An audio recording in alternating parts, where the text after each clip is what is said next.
आज के बाद भारत में कोई भी ओलंपिक खिलाड़ी मेडल नहीं ला पाएगा क्योंकि भारत के फीमेल रेसलर को रिस्पेक्ट नहीं किया जाता है और ये देश का प्रॉब्लम नहीं है, ये प्रॉब्लम देश के सिस्टम में है। तो आप बड़ा दिल दिखाइए, आप रिजाइन दे दीजिए और जांच होने दीजिए। ये दिन देखने के लिए मेडल लेके आया था देश के लिए, यही दिन देखने के लिए लेके आया था। मैं पूछ लूं, सबसे पूछ लूं,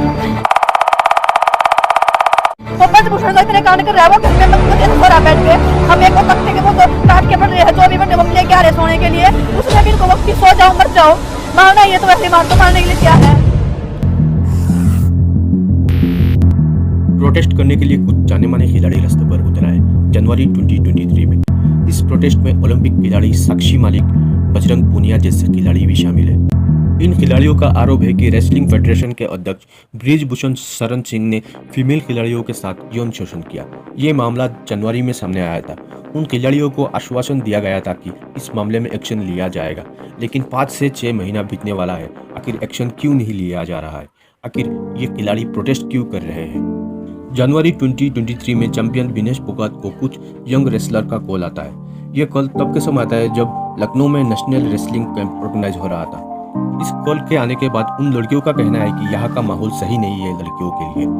इन लड़कियों का आरोप है कि रेसलिंग फेडरेशन ऑफ इंडिया के प्रेसिडेंट ब्रिजभूषण शरण सिंह ने उनके साथ यौन शोषण किया। ब्रिजभूषण बीजेपी के नेता भी है और एमपी भी है और इस प्रोटेस्ट में कई सारे रेसलर भी शामिल हैं। विनेश फोगाट का कहना है कि पहले सिर्फ 2-3 ही लड़कियां थी उनके पास प्रूफ था सेक्सुअल हरासमेंट का, लेकिन अब 5 से 6 लड़कियां हैं जो सेक्सुअल हरासमेंट को प्रूफ कर सकती है। उन लड़कियों को केरला और महाराष्ट्र से कॉल किया गया था। भारत के स्पोर्ट्स मिनिस्टर अनुराग ठाकुर ने भी उन लड़कियों को भरोसा दिया था और कहा था कि आरोपी के खिलाफ कार्रवाई होगा, लेकिन ब्रिजभूषण का कहना है कि ये सब एलिगेशंस बेबुनियाद है। अगर कोई भी लड़की ये साबित कर सकता है कि जो भी मेरे ऊपर एलिगेशन है वो सच है तो मुझे फांसी पर लटका दिया जाए। ब्रिजभूषण का कहना है कि भारत में अब कोई भी मेडल नहीं ला पाएगा जो भी लड़कियां प्रोटेस्ट कर रही है। ब्रिजभूषण कहता है कि कुछ नियमों से नाराज है, इसलिए ये लड़कियां प्रोटेस्ट कर रही है। इसके पीछे कोई बहुत बड़ा बिजनेसमैन भी हो सकता है, लेकिन एक सबसे बड़ा सवाल है कि आखिर ये ब्रिजभूषण शरण सिंह है कौन? आखिर प्रधानमंत्री से लेकर देश के मुख्यमंत्री उसको बचाने की कोशिश क्यों कर रहे हैं? आखिर ये है कौन? आइए उसका एक बार पोस्टमार्टम करके देखते हैं। गोंडा जिले के नवाबगंज नाम के जगह पर 2 मंजिला के एक घर है। उस घर के सामने महंगी महंगी गाड़ियां सजा के रखा हुआ है। इन गाड़ियों का मालिक और कोई नहीं बल्कि ब्रिजभूषण है। ब्रिजभूषण 6 बार लोकसभा के सांसद भी रह चुके हैं। 1957 में ब्रिजभूषण का जन्म हुआ। ब्रिजभूषण सिंह बचपन से ही पहलवानों के साथ कुश्ती लड़ने लगे। ब्रिजभूषण का उम्र बढ़ता रहा और स्थानीय तौर पर एक अच्छा खिलाड़ी बनकर सामने आए। ब्रिजभूषण ने KS कॉलेज से डिग्री ली 70 के दशक में और छात्र संघ अध्यक्ष का चुनाव भी लड़े और चुनाव में जीत भी हासिल की। छात्र राजनीति के समय ब्रिजभूषण ने हैंड ग्रेनेड भी चलाई। उसके बाद ब्रिजभूषण का नाम बाहर आया और यहाँ से ही ब्रिजभूषण का राजनीति का शुरुआत होता है। 80 के दशक में ब्रिजभूषण कोयला का ठेकेदारी पर लग जाते हैं। उस टाइम रविंदर सिंह के साथ उनका कॉन्फ्लिक्ट शुरू हो जाता है। रविंदर सिंह का बड़ा भाई इस इलाके का एक मशहूर बाहुबली था।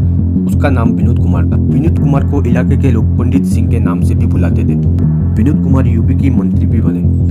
अयोध्या, गोंडा और फैजाबाद में ब्रिजभूषण सिंह और रविंदर सिंह दोनों मिलकर ठेकेदारी का काम करते रहे। उस वक्त फैजाबाद में किनकर सिंह और रविंदर सिंह के बीच टेंडर को लेकर तू-तू मैं हो जाता है। एक दिन टेंडर को लेकर विवाद हुआ। उस वक्त ब्रिजभूषण सिंह, रविंदर सिंह और किनकर सिंह के बीच पिस्तौल से फायरिंग हो जाता है। उसी फायरिंग में रविंदर सिंह को गोली लग जाता है। उस वक्त रविंदर सिंह का मौत हो जाता है। जिस आदमी ने रविंदर सिंह पर गोली चलाया था उसी आदमी को ब्रिजभूषण सिंह ने गोली मारकर हत्या कर दी। ब्रिजभूषण सिंह पर इन्वेस्टिगेशन हुआ, मुकदमा चला, लेकिन सबूत ना होने के कारण कोर्ट से रिहा हो जाता है। और इसी मर्डर के बारे में ब्रिजभूषण सिंह ने लल्लन टॉप चैनल पर इंटरव्यू देने के दौरान बताया था। मेरे जीवन में मेरे हाथ से एक हत्या हुई है। लोग जो कुछ भी कहें, मैंने एक हत्या की है। रविंदर को जिस आदमी ने मारा है, मैंने हाथ छुड़ा करके और उसको तुरंत राइफल से उसके पीठ पर करके मार दिया। गोंडा जिले में ब्रिजभूषण सिंह 1990 से लेकर आज तक 6 बार MP बने। गोंडा जिले के लोगों का कहना है कि ब्रिजभूषण सिंह किसी भी पार्टी में रहे, इससे उनको कोई फर्क नहीं पड़ता है। लोग सिर्फ ब्रिजभूषण को ही वोट देते हैं। 2004 में ब्रिजभूषण को बीजेपी का टिकट मिला बलरामपुर से चुनाव लड़ने के लिए। गोंडा जिले से घनश्याम शुक्ला के नाम के और एक कैंडिडेट चुनाव लड़ रहे थे।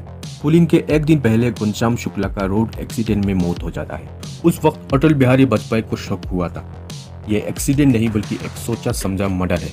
जब ब्रिजभूषण सिंह जेल में थे उस वक्त उनके पत्नी ने इलेक्शन लड़ा और इलेक्शन में जीत भी गए।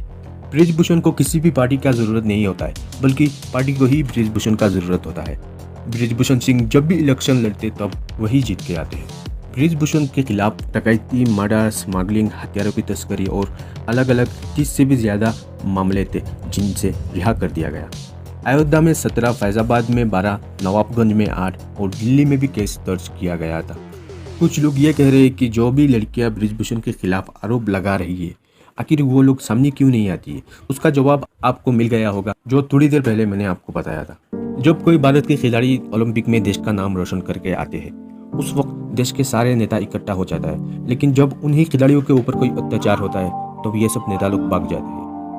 उन लड़कियों का कहना है कि अगर देश का प्राइम मिनिस्टर या फिर होम मिनिस्टर उनसे मिलते हैं तो उनके साथ प्रूफ के साथ मिलने के लिए तैयार है, और ऐसे इंसान के अगेंस्ट एक्शन लेना बहुत ज़रूरी है जो पहले से ही बड़े बड़े कांड करके रखा हुआ है, वरना ये प्रोटेस्ट और भी ज़्यादा बड़ा होगा और दूसरे देश के लोग देखकर मजाक उड़ाएंगे। इससे भारत का छवि खराब होगा।